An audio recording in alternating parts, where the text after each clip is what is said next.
me begin this program by telling you one of my favorite stories, the story of the camel. There was this camel owner that was traveling across the desert and pitched tent for the night, and the slaves came in to report that they had 20 camels and only 19 pegs to tie them to. What do they do? So the master said to them, you know, these camels are stupid creatures. Just go through the motions of driving a peg in the ground and tying this last camel to it, and it will stay put for the whole night, which is exactly what happened.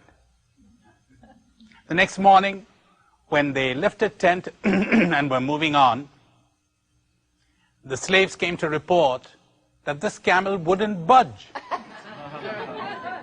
Ah, said the master, you probably forgot to go through the motions of untying him. So they untied him, and the stupid animal went ahead, went with the others. How like human beings, who are so thrilled by things that are not real, illusory, and are so terrified by things which are illusory: success, failure, criticism, the good opinion of others, as I explained to you in our last program. The other day I was traveling from the US to Canada. As we crossed the Canadian border, or the US frontier, the pilot said, well, we're at the US border right now. You look down through the window, it's funny, you can't see it, you know. Have you realized that that only exists in your mind, that in nature there is no border? That being an American is only in your head? That there are no American trees or American mountains? This is a convention that people are ready to die for. That's how real it looks to them. Has it ever struck you that Christmas Day doesn't exist except in your mind? In nature, there's no Christmas Day, but you got Christmassy feelings. Or there's no New Year's Day, and there's no illegitimate child. Tell someone he or she is an illegitimate child. Turmoil. But in nature, there is no illegitimate child. Illegitimacy is a human convention. Tell a kid that he or she is adopted, and you run into trouble sometimes. It is in the head. There are cultures where almost everyone is adopted, so nobody bothers. We're reacting to words. We're reacting to ideas in our head. We live on ideas. We feed on them, on words, words, words. Reminded of the guy, the farmer, who was living on the Russian border, the Finnish-Russian border. They were drawing up the frontier, and he had to make up his mind whether he wanted his farm to be in Finland or in Russia. He chose Finland. The Russian officials descended upon him and demanded to know why he didn't want to be in Russia. And he said, look, all my life, I have always wanted to live in Mother Russia. But you know, at this age, I simply wouldn't be able to take another Russian winter.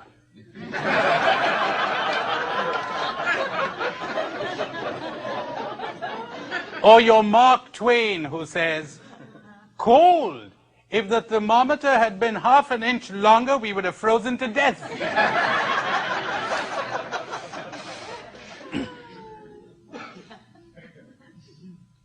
In this program, I want to deal with the illusions connected with love. To talk of prayer is to talk of love. For God is love. Love is divine. But what generally goes under the name of love has nothing to do with love at all. Nothing. So let me begin by telling you what love is not, and then indicating, however vaguely, what love is. Love is not attraction. I love you more than I love anyone else. Translate, I'm more attracted to you than to others. How does that sound? You draw me more than others. You fit the programming in my head better than other people do. Not very flattering to you, because if my programming had been different, remember how people say, what does he find in her? What does he see in her? Aha! They say love is blind. Attraction is blind, not love. There is nothing so clear-sighted as love. This whole process of I'm attracted to you, you know where the love comes from? It comes from you, not from me. It doesn't spring from me. You draw me. The day you cease to be attractive, what happens? Well, I'll hold on to you out of guilt, out of loyalty, out of an ideal. But love in your sense of the word has died. If, for you, love means attraction. It's gone. I was told of an old couple, grandpa and grandma. They were celebrating their 60th wedding anniversary. They were tired after all the celebrations, sitting in the veranda, and grandpa felt moved, see, and he said, Grandma, I'm proud of you. What was that, Grandpa? She says, you better speak louder. You know I cannot hear you without my hearing aid. He said, I'm proud of you. She says, that's all right, I'm tired of you too. What was that, Grandpa? She says, you better speak louder. You know I cannot hear you without my hearing aid. He said, I'm proud of you. She says, that's all right, I'm tired of you too.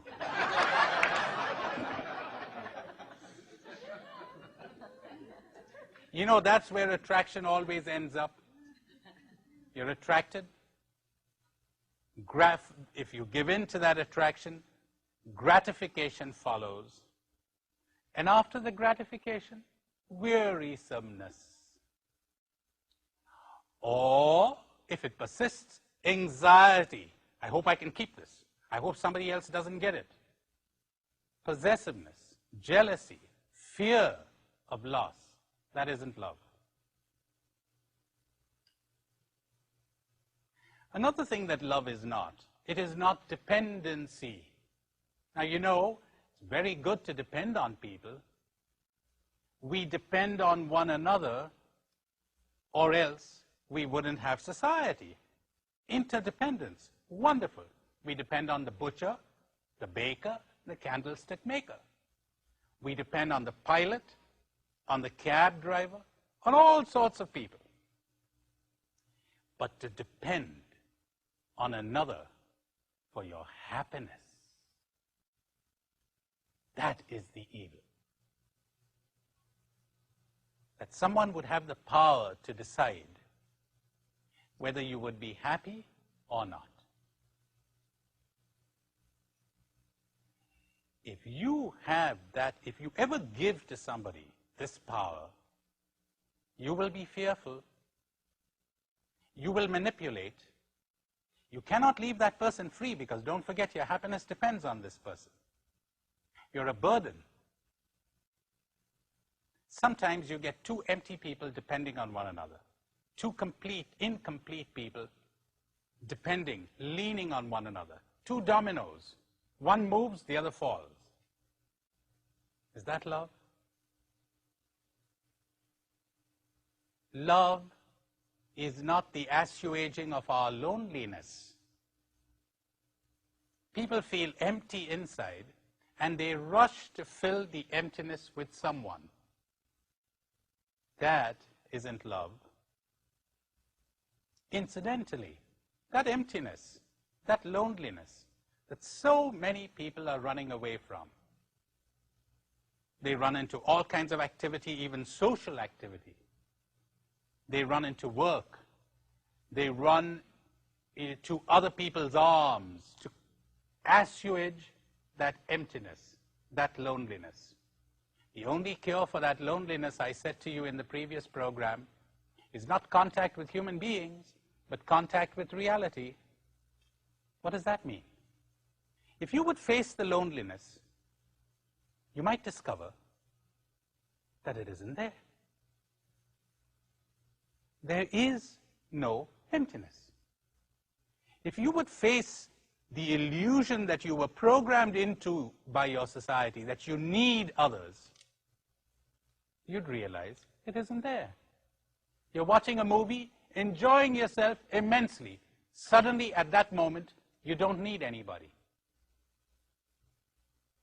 This is an illusion that has been created in our heads. And here's something else you may want to remember for the future. Both what you're running away from and what you're searching for is inside of you. It's all there. If you would face what's going on inside of you, what you're running away from would disappear. And what you're searching for would emerge. So love is not the assuaging, the soothing of our loneliness. Mostly when people talk about love, you know what they're talking about? They're talking about a thing of the market. It's a bargain. You be good to me, I'll be good to you. You be nice to me, I'll be nice to you. You're not nice to me, funny. Those nice feelings I had towards you turn sour. Is that love? You could bargain with money. You could strike a deal with money. You could strike a deal with all kinds of things. You're striking a deal with your emotions, and that's supposed to be love. Here's another surprise. Love is not desire. I desire you with all my heart. You know, inasmuch as I love you, I do not desire you. I enjoy you thoroughly. But I'm too full to need you. It's like when you come, you're so enjoyable. And when you leave, I'm not at all miserable. I'll enjoy the next thing, and the next, and the next person, and the next. I'm full. And if you are full too, how marvelous that is. Centuries ago, Buddha had these marvelous words to say. The world is full of sorrow. The origin of sorrow, the root of sorrow, is desire. The uprooting of sorrow is desirelessness. Let's translate that better, because by desire he meant a desire on whose fulfillment my happiness depends. And our societies and cultures are the whole time encouraging us to add to these desires. So we're more and more programmed to unhappiness and to non-love. The world is full of sorrow. The root of sorrow is craving. The uprooting of sorrow is cravinglessness. I desire all kinds of things, but I don't desperately need anything. If that desire is not fulfilled, I'll be quite happy. I explained this in the previous program. Sometimes people say, if you had no desire, would you ever achieve something? If you had no ambition, like that guy who stands up on a platform and he says, I was born an Englishman, I will live an Englishman, and I shall die an Englishman. And an Irishman in the crowd shouts, man, have you got no ambition? He says, ambition. That's one of the things we were brainwashed into. They told us, if you don't have an ambition, you won't do anything. They forgot that there's so much energy and so much delight in working, whereas the ambition brings tension. Listen to these marvelous words of the great Chinese sage, Chuang Tzu. They're so good, I took the trouble to learn them by heart. Let's see if they come out well. And if they don't, we won't be upset by the failure, will we? Now, when an archer shoots for nothing, he says, he has all his skill. When he shoots for a brass buckle, he is already nervous. When he shoots for a prize of gold, he goes blind. He is out of his mind. He sees two targets. His skill has not changed, but the prize divides him. He cares. He thinks more of winning than of shooting. And the need to win drains him of power. Isn't that marvelous? It was your ambition that drained you of power. You were driving with your brakes on. You were tense. So, the world is full of sorrow. The root of sorrow is craving. Marriages that are built on craving are so fragile, so ready to fall apart. I have expectations of you. You better live up to them, or else. You have expectations of me. I'd better live up to them, or else. Quarrels. See, you need me, I need you. I need to find my happiness in you. You need to find your happiness in me. That's where the struggle begins. That's where the possessiveness begins. And you know something? Wherever there is desire, in this sense of the word, there's a threat. And where there's a threat, there's fear. You know something?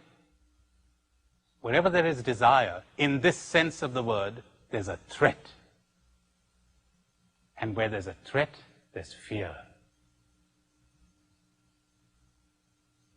And where there is fear, there is no love, because we always hate what we fear. And perfect love casts out fear. Wherever there's desire of the type that I described, it always goes attended by fear. So love is not desire. Love is not attachment. Falling in love is the exact opposite of love. And it's canonized everywhere. It's a disease. Everybody's trying to give it to you. You find it in your movies, in your love songs. These are need songs. I saw a movie the other day. This girl says to this boy who's dying, "Don't die. I love you.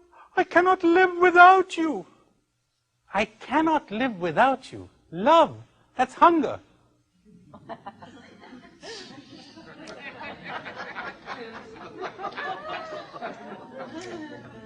So, you know something? When I fall in love with you, I cease to see you. I don't see you anymore. Whenever there's a powerful emotion, whether it's positive or negative, I cannot see you. The emotion comes in the way. I'm projecting my own needs onto you. Falling in love is blind. Attachment. We're already moving into what love is. I told you what love is not. You know something? I cannot tell you what love is. It cannot be said. I cannot tell you what happiness is. It cannot be said. When you drop your fears and your attachments and your illusions, you will know. I could give you comparisons. Listen to this. To love means at least clarity of perception, accuracy of response. I see you clearly as you are. That's the least I could demand in love. How could I love you if I don't see you? Now get ready for a surprise. Generally, when I see you, or you see me, we don't see one another, we're seeing an image. A husband, does he relate to his wife or to his image of his wife? Is the wife relating to her husband or to her image of her husband? How is this image formed? Watch this. If you think you've been shocked till now, get ready for this one. I have an experience of you. That experience is stored in my memory. I make a judgment on the basis of that experience.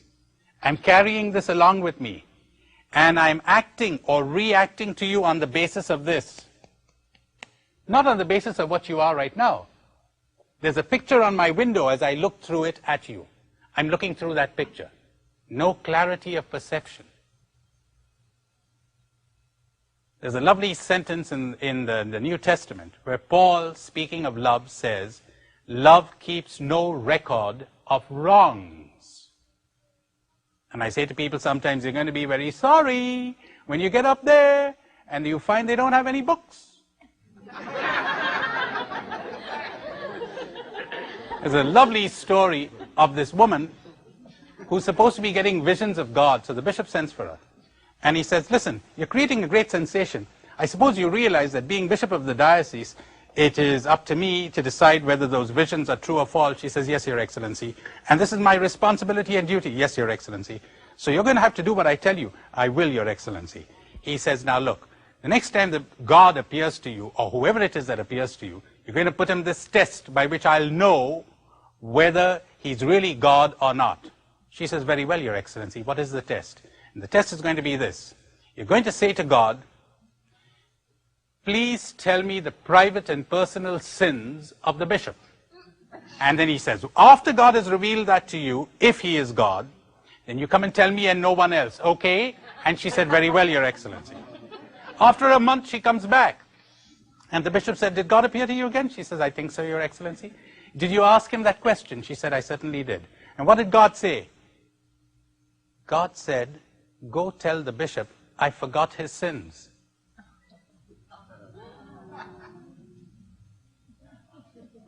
How about that one?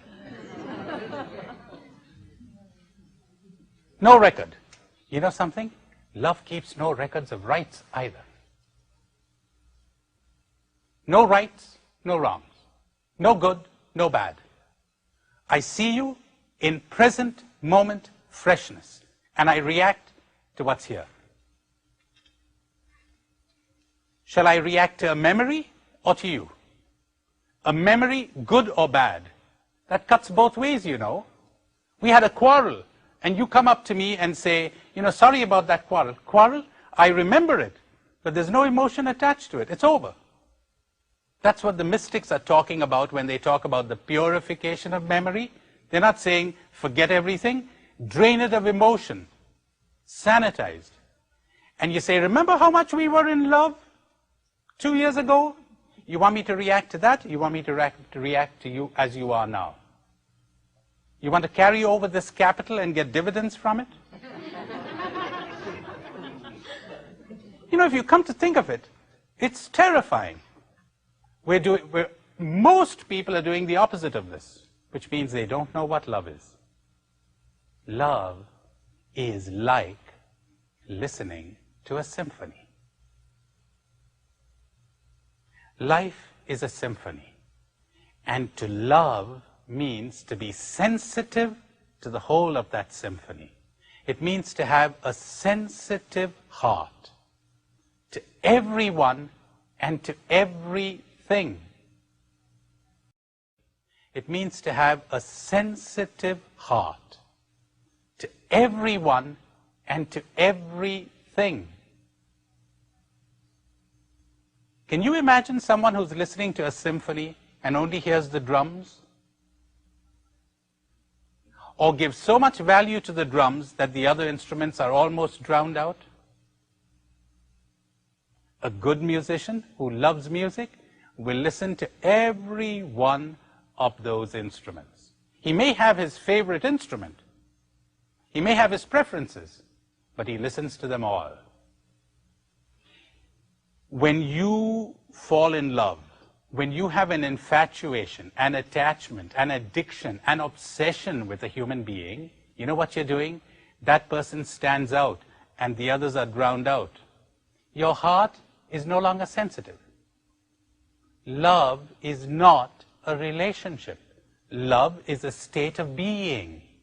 Love exists before there's any human being around. Before you come around, love already exists. Namely, the sensitive heart exists always. You don't draw that heart. That heart is sensitive to you and responds accurately to you. But then to drown out the drums, that's just as bad because you're hardening your heart again. This is what love is, to listen to the whole of the symphony, to be sensitive to it all. I told you, when the eye is unobstructed, the result is sight. You cannot do anything to get love. If you would understand your desires, attachments, attractions, obsessions, addictions, and they would drop, love would emerge. When the eye is unobstructed, the result is sight. When the heart is unobstructed, the result is love. In my country, the poets and the mystics put it so beautifully. They say, is it possible for a rose to say, I will give my fragrance to good people and withhold it from bad people? The rose by its very nature cannot but love all. Is it possible for a lamp lit in the night to say, I will give my light to the good people in this room and withhold it from the bad? Is it possible for a tree to say, I will give my shade to the good people who sit under me, but withhold it from the bad? It cannot. And the poet Kabir will say, the tree will give its shade even to the man who is striking it down, and if it is a sweet-smelling tree, it will leave its scent on the axe. What merit is it to you, of yours, if you only greet those who greet you? And if you only love those who love you? You must be all loving, as your heavenly Father is all loving, for he makes his sun to shine on good and bad alike, and on saints and sinners alike. All right. If you have some questions, I'll deal with those. Could you explain what you mean by responding accurately? A little more detail? All right. When you perceive clearly, you really cannot but respond accurately. Because clarity of perception means you've dropped whatever obstacles there are to seeing. That seeing is love. You will spontaneously give to each thing the response it deserves. So that's what it really means. Anyone else? You've referred off and on to prayer, that a response is prayer, or various things are prayer. Where does the answer to the prayer, or God's side of this prayer, come in? Right. What I've been referring to is not so much the Lord, Lord, but do what I tell you. This is the prayer I've been talking about, see? The two types of prayer, there's the Lord, Lord, that's pretty good. And there's something much better. Do what I tell you. You know something? There are people who do what he tells them without ever saying Lord, Lord, or even having heard of the Lord. Does that make sense to you? Does it? Does it? Yes, wonderful. And there are people who are full of Lord, Lord, but mighty little else. So it's like people saying, Lord, we worked miracles in your name. We prayed to you day and night. I do not know you. So, to do what I tell you, that is love of God. To be transformed into love, that is love of God. Then you will know what God is. Then you will know what reality is. All right, let me sum up for you what I was saying in this program. I talked about a major illusion that we have, the illusions concerning love. In the previous programs, I dealt with other illusions. Prayer, love, spirituality, religion means drop your illusions. Inasmuch as religion helps you to do this, it's fine. Inasmuch as it distracts you from it, takes you away from it, it's a disease, it's a plague, it must be avoided. Once these illusions withdraw, the heart will be unobstructed. Then there will be love. Then there will be happiness. Then there will be transformation. And only then will you know what God is.